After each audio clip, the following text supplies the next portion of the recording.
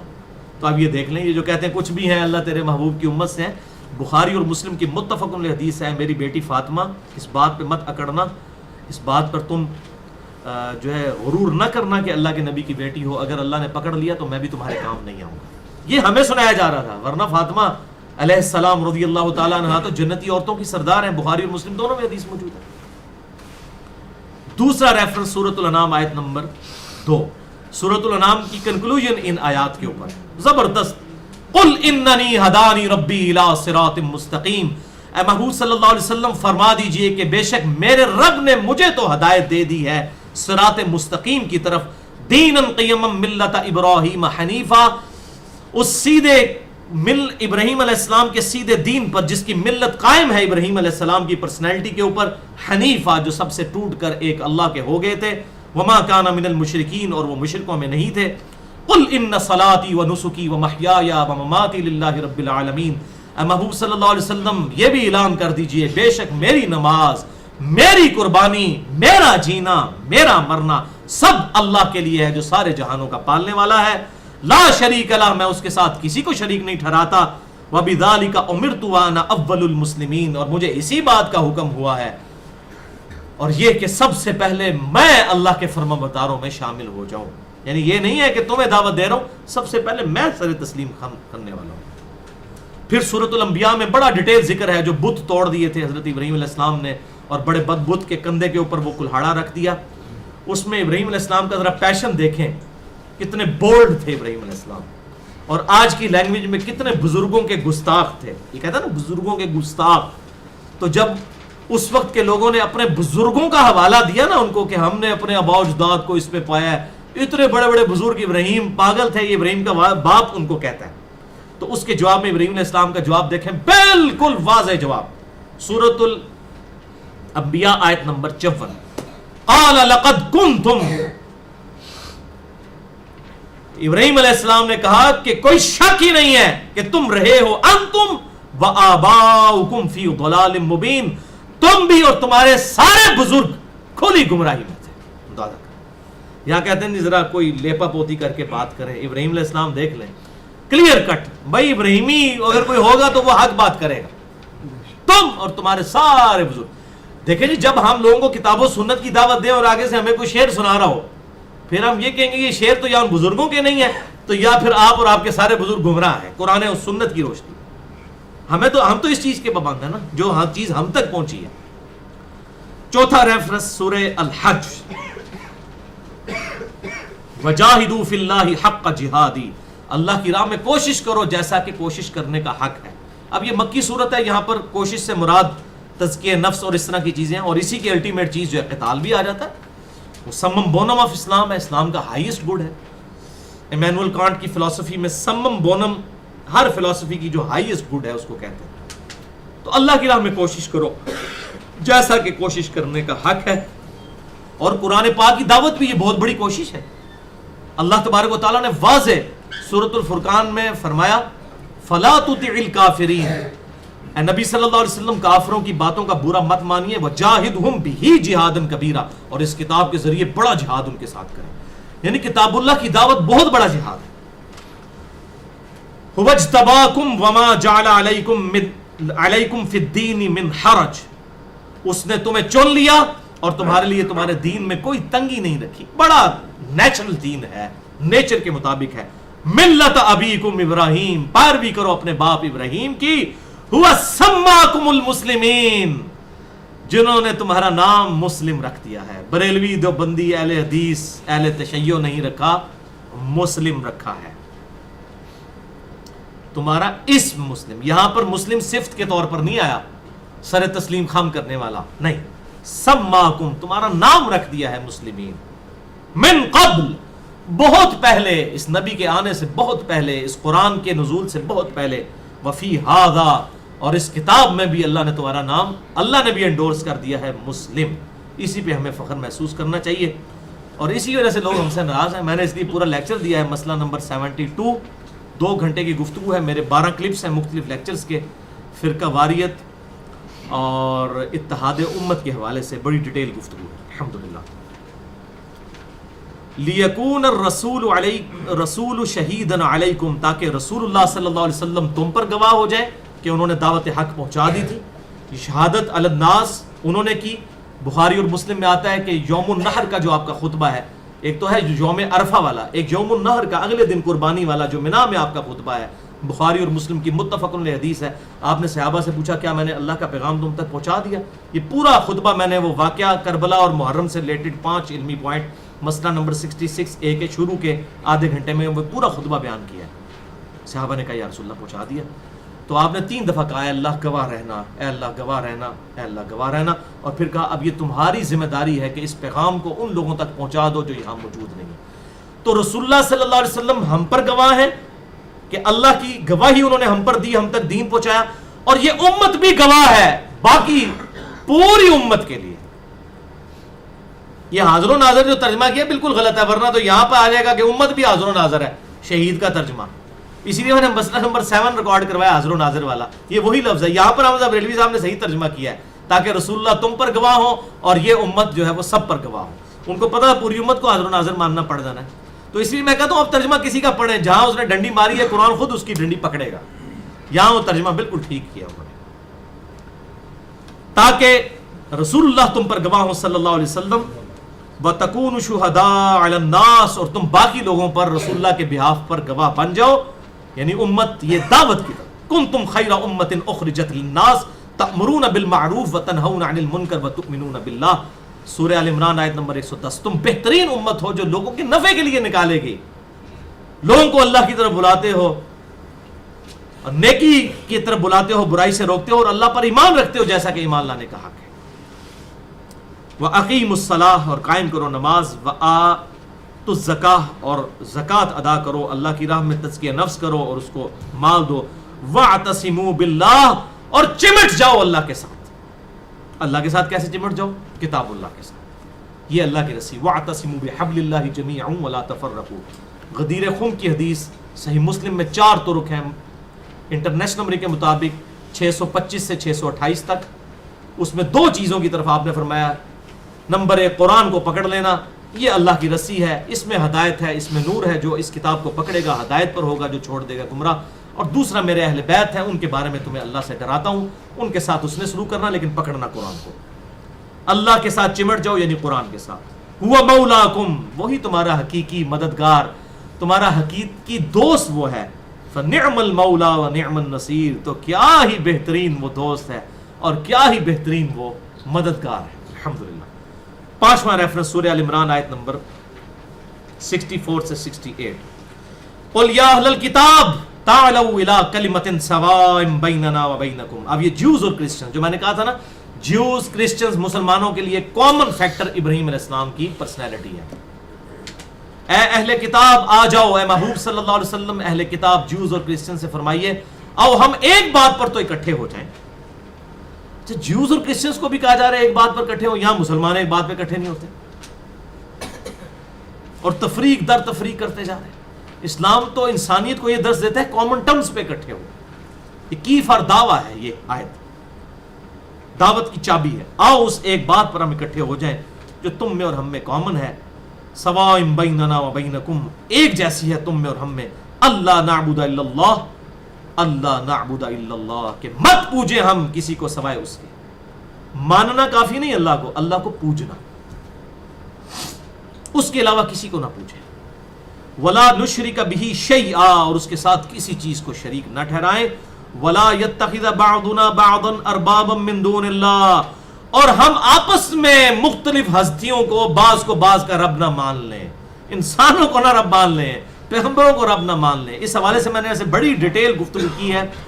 مسئلہ نمبر 90 کے نام سے جیوز اور کرسچنز کے لیے قرآن حکیم کی دعوت، کراس ریفرنسز کے طور پر ساری آیات. مجھے اگلے دن بھی ایک بندے نے ای میل کی تھی کسی کرسچن کو یا کسی جیوز میں سے کسی شخص کو، تو میں نے وہ لیکچر بھی ان کو ریفر کیا کہ مسئلہ نمبر 90 الحمدللہ. کیونکہ آپ پتہ ہے انڈیا میں تو کافی جیوز اور کرسچنز موجود ہیں، جیوز تو اتنے نہیں لیکن کرسچنز بہت زیادہ ہیں جو اردو سمجھتے ہیں. تو قرآن حکیم نے اپنا مقدمہ بالکل پیش کیا، اس میں میں نے یہ آیات بتائی تھی کہ ایک دوسرے کو تو رب نہ مان لیں. فَإِن تَوَلَّوْا، اور اگر یہ رخ پھیر لیں محبوب صلی اللہ علیہ وسلم، فَقُولُوا اشْهَدُوا بِأَنَّا مُسْلِمُونَ، تو تم کہو کہ ہم تو گواہی دیتے ہیں کہ ہم اپنے رب کے حضور سر تسلیم خم کرنے والے ہیں. کوئی مانے نہ مانے ہم اپنے رب کے سامنے سر تسلیم خم کرنے والے ہیں. یا اہل الکتاب، اے جیوز اور کرسچنز، لِمَ تُحَاجُّونَ فِي ابراہیم، تم کیوں جھگڑا کرتے ہو ابراہیم کے بارے میں، بڑے ابراہیمی بنتے ہو.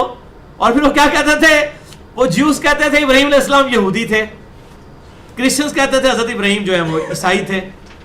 اور جیسے شیخ زکریا صاحب نے بھی وہ نادانستگی میں لکھ دیا ایک صحابی کے بارے میں، ہو سکتا ہے وہ بھی امام شافعی کے مذہب پر ہوں. یہ وہی چیز ہے، وہی امام شافعی تو بعد میں آئے ہیں. تو اب یہی چیز ہے وہ جیوز اور کرسچنز والے ایشوز میں. وہ کہتے تھے کہ ابراہیم علیہ السلام یہودی تھے، اور وہ کہتے ہیں ابراہیم علیہ السلام جو ہے وہ نصارہ میں سے تھے. تو اللہ تعالیٰ اس کی طرف ذکر کر رہا ہے، اہل کتاب ابراہیم کے بارے میں کیوں جھگڑتے ہو. وما انزلت التوراۃ والانجیل الا من بعد، تورات اور انجیل تو ابراہیم کے بعد نازل ہوئی ہے. ابراہیم علیہ السلام کیسے شافعی ہو گئے؟ یعنی آج کی لینگویج میں وہ بات ہو رہی ہے. ابراہیم علیہ السلام کیسے عیسائی یا یہودی ہو گئے؟ ابراہیم علیہ السلام تو وہ تو ٹائم پیریڈ ہی ان کا پہلے گئے، ان کو آپ نے کیسے بنا لیا؟ ویسے ان لوگوں نے اس سے بھی سٹیپ آگے گئے ہیں. انہوں نے تو یہاں تک لکھا ہے فقہ حنفی کی کتابوں میں کہ حضرت عیسیٰ علیہ السلام جب قرب قیامت میں آئیں گے تو وہ بھی فقہ حنفی کو اختیار کریں گے.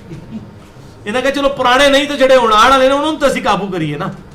تو بس جب بندے کی بات ماری جائے تو پھر یہی ہوگا کہ ایک پیغمبر کے بارے میں اس قسم کی بات کرے گا. گستاخ پیغمبروں کا وہی ہوگا نا جو پیغمبروں کی دعوت سے دور ہوگا. تو اللہ تعالیٰ فرما رہا ہے کہ ابراہیم علیہ السلام کوئی حنفی شافی مالکی یہ نہیں معاملہ نہیں، نہ وہ یہودی عیسائی. ابراہیم علیہ السلام تو تورات اور انجیل سے پہلے گزرے ہیں. افلا تعقلون، کیا تمہیں اتنی بھی عقل نہیں ہے؟ دیکھیں کس لیول پہ آ کے اللہ تعالیٰ سمجھا رہا ہے. یعنی بالکل ایک سمپل بات ہے جو بندے کو سمجھ آ سکتی ہے. ہاں انتم ہاؤلائی حاججتم فیما لکم بہ علم، تم تو ایسے لوگ ہو کہ ان باروں میں تو ان چیزوں کے بارے میں تو تم جھگڑا کرتے تھے جن کے بارے میں چلو تمہیں تھوڑا بہت کوئی علم تھا.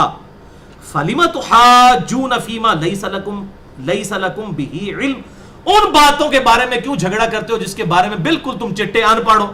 اس میں بھی یہاں بھی ہوتا ہے نا لوگ، یا میں وہ کسی کو نماز کا طریقہ بتا رہا تو ایک بالکل وہ شکل سے کوئی چرسی پاؤڈری نظر آ رہا تھا، میں نام نہیں لے رہا اس لیے وہ جنرل بات ہو سکتی ہے. تو وہ مجھ سے وہ رفع الیدین کا مسئلہ پوچھ رہا تو وہ بندہ آگے کہتا ہے جی میں دساں جی اے بت رکھ کے آندے سن تا رفع الیدین ہوندا سی. یعنی یہ ہم لوگوں کی حالت ہے کہ کچھ پتہ نہیں ہوتا فوراً بتا دیتے ہیں جی منو سب تو زیادہ پتہ ہے. تو اللہ تعالیٰ ہمارا ہے کہ اے یہود و نصارہ جن چیزوں کے بارے میں تمہیں علم نہیں تھا اس میں جن کے بارے میں تھوڑا بہت پتہ تھا اس میں تو تم اپنی تقریر بازی کرتے تھے. جس چیز کا تمہیں علی بے نہیں پتا اس میں تم جھگڑے کیوں کرتے ہو؟ یعنی ایک غریب تو بدتمیز، ایک بے علم، اور اوپر سے اتنا پر اعتماد اور کانفیڈنٹ. یہاں بھی اکثر لوگوں کو جب بتائے نا اور جی اسی تے آج تک نہیں چھوڑا تو بڑا بڑا لاما ہے، تو بچپن تو لے کے ہوں تک قرآن دی اسی پڑھتا رہے تو آج تک نہیں سنا. یہ تو ہونا چاہیے کہ میں نے نہیں سنا مجھے بتائیں کہاں لکھا ہوا ہے. اعتماد ایسا ہوتا ہے کہ کوئی کتاب و سنت سے شغف نہیں ہوتا اور اتنے تو اسی طرح آج تک سنیا. یعنی مراد یہ کہ اسی تو پوری زندگی قرآن و سنت پڑھ رہے ہیں تو سامنے نہیں پتہ لگا. یہ وہ چیز ہے. تو اللہ تعالیٰ ماتا ہے ان چیزوں میں تو تم جھگڑا کرتے ہی تھے، ان میں بھی جھگڑا کر رہے ہو کہ جن کے بارے میں تمہارے پاس علم ہی کوئی نہیں ہے رتی برابر. واللہ یعلم وانتم لا تعلمون، اللہ کو علم ہے تم تو بالکل جاہل ہو، تمہیں تو علم ہی نہیں ہے.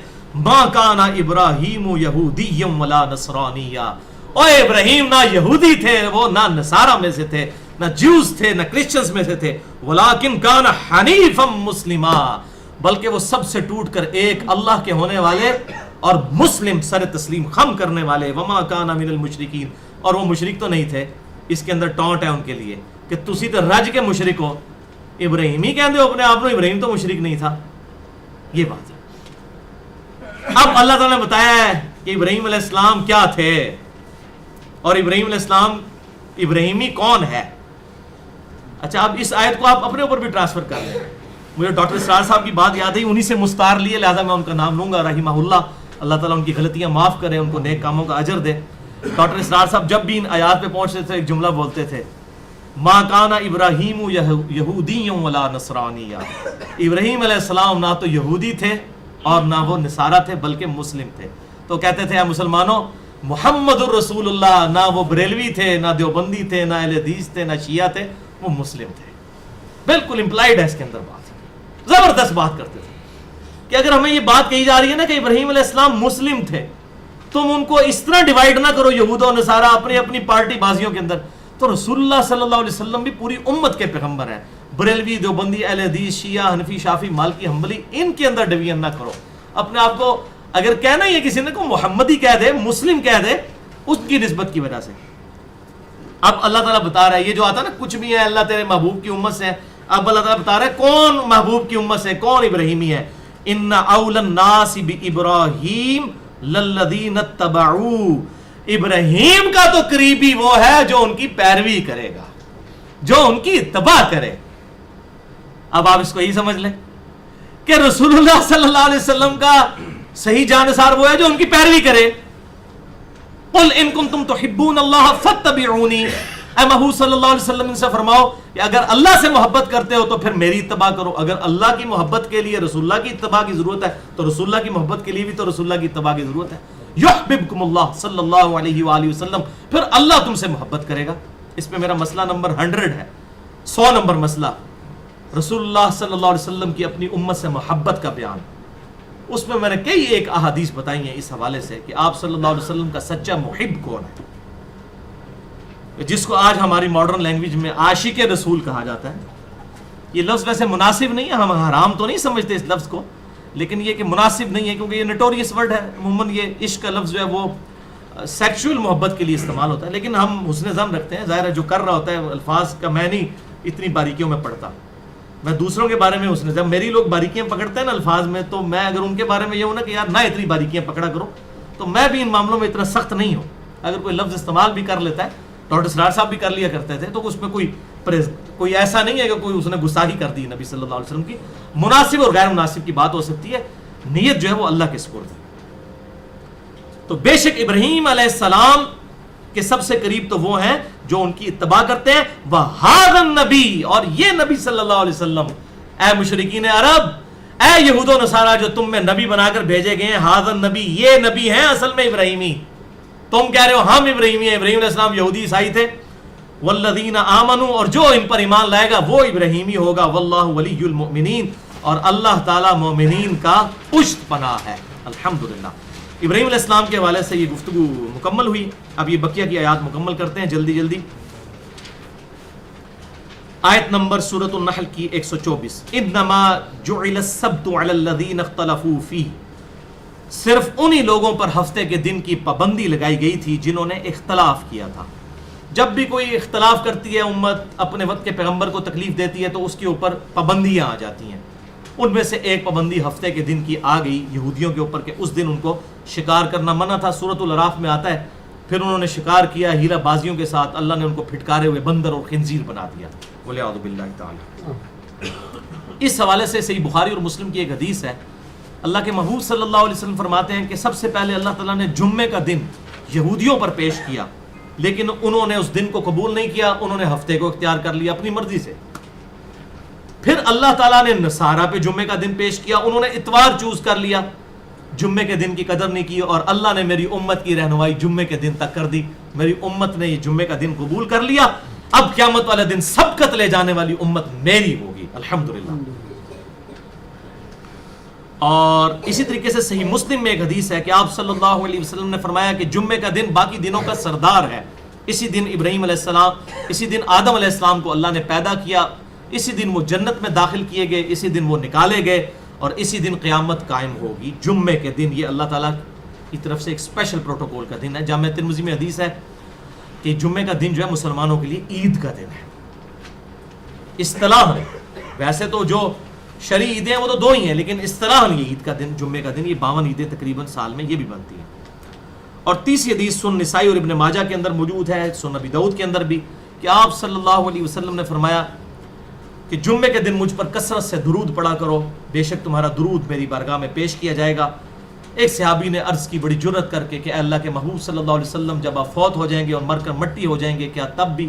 آپ نے فرمایا اللہ تعالیٰ نے حرام کر دیا ہے انبیاء کے لیے کہ ان کے جسموں کو مٹی کھائے۔ تو نبی صلی اللہ علیہ وسلم پر درود شریف جمعے والے دن ضرور اس چیز کا اہتمام کرنا چاہیے، کم از کم 100 دفعہ تو ہم ضرور پڑھا کریں جمعے والے دن پروٹوکول کے ساتھ۔ تو یہ جمعے کا دن اسپیشلی مسلمانوں کو اللہ کے محبوب صلی اللہ علیہ وسلم کے ذریعے تحفہ دیا گیا۔ تو اللہ تعالیٰ ہمارے ہفتے کے دن انہوں نے اختلاف کیا، وَإِنَّ رَبَّكَ لَيَحْكُمُ بَيْنَهُمْ يَوْمَ الْقِيَامَةِ، اور بے شک آپ کا رب فیصلہ کر دے گا ان کے درمیان قیامت کے دن، فِيمَا كَانُوا فِيهِ يَخْتَلِفُونَ، اس چیز کے بارے میں جو دنیا میں وہ اختلاف کیا کرتے تھے۔ اُدْعُوا إِلَىٰ سَبِيلِ رَبِّكَ بِالْحِكْمَةِ، اے محبوب صلی اللہ علیہ وسلم بلائیے لوگوں کو اللہ کے راستے کی طرف حکمت کے ساتھ، اللہ اکبر، وَالْمَوْعِظَةِ الْحَسَنَةِ، اور اچھے واعظ کے ذریعے، وَجَادِلْهُمْ بِالَّتِي هِيَ أَحْسَنُ، اور مجادلہ کیجئے احسن طریقے کے ساتھ، یعنی جو بکے ہوئے لوگ ہیں، بات ماننے والے نہیں، ان کے ساتھ پھر علمی مجادلہ کیجئے احسن طریقے کے ساتھ۔ إِنَّ رَبَّكَ هُوَ أَعْلَمُ بِمَنْ ضَلَّ عَنْ سَبِيلِهِ، بے شک آپ کا رب خوب جانتا ہے کہ کون راہ راست سے خود بھٹکا ہوا ہے، کون مکرا بن کے لیٹا ہوا ہے۔ اب ایک بندہ آنکھیں بند کر کے لیٹا ہے، اس کی نیت ہی نہیں اٹھنے کی، آپ اسے نہیں اٹھا سکتے۔ ہاں جو بیچارہ سویا ہوا ہے وہ تو فجر کے لیے اٹھائیں گے تو اٹھ جائے گا، لیکن جو آنکھیں بند کر کے لیٹا ہے اس کی نیت نہیں اٹھنے کی، اللہ کو پتہ ہے کون خود گمراہی کمانا چاہتا ہے۔